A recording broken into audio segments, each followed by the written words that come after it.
Looking back, what would you tell your younger self? Oh boy. Get ready.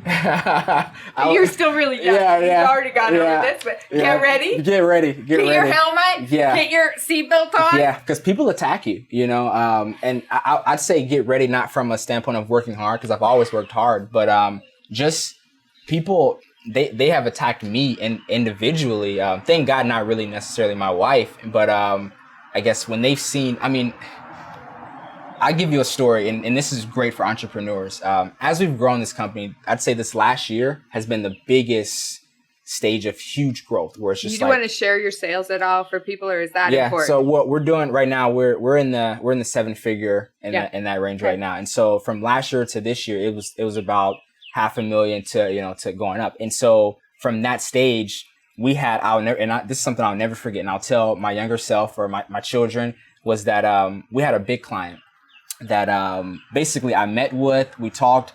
They said that we weren't doing things that we're supposed to be doing. We basically went back to them and said, this is in the contract. This is what we're contracted to do. These are extra services. And so this person basically was not happy with that and pretty much told me, you're too young to be successful. This is quote unquote. I'll never forget him saying this. You're too young to be successful.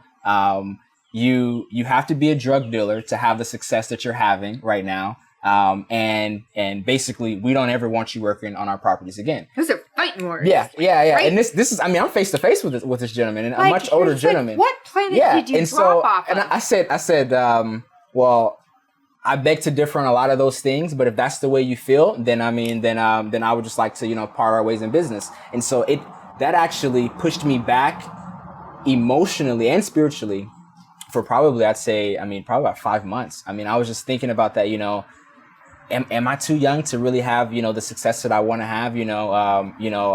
Obviously he looked at my skin color as I must be a drug dealer. I've never done drugs a day in my life. I played professional soccer, so obviously I've never been a part of it. I literally just started drinking alcohol a year and a half ago.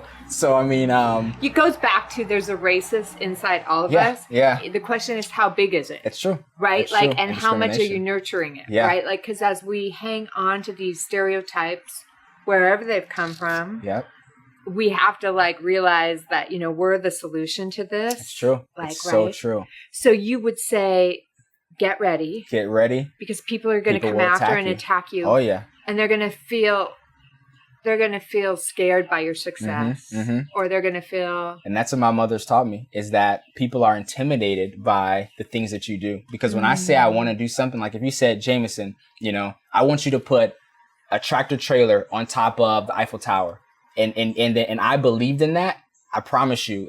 But whatever that deadline is, the day before that, I'd have that tractor trailer balancing on top of the Eiffel Tower. That's just, I have that drive, that's me. And so, a lot of people can be intimidated by that. And I've had to learn that people will attack you based off of you going after the things you believe in. So what do you say to someone that, because I hear you say get ready, but what do you say to someone right now that's sitting out there that feels like they're being attacked, feels like what they've done is under fire, and they're, what do you say to that person? Yeah, I would say number one is understand what your passion is, and what you really want to do. If it's in your spirit, it's in your gut, this is what you believe in, you're going to, stick in it. And then number two is, you got to get people around you who believe in you. So that inner circle matters. Oh man, it's insane. That inner circle who you listen to, you got to be really, really careful of those people. A lot of people try to give me advice.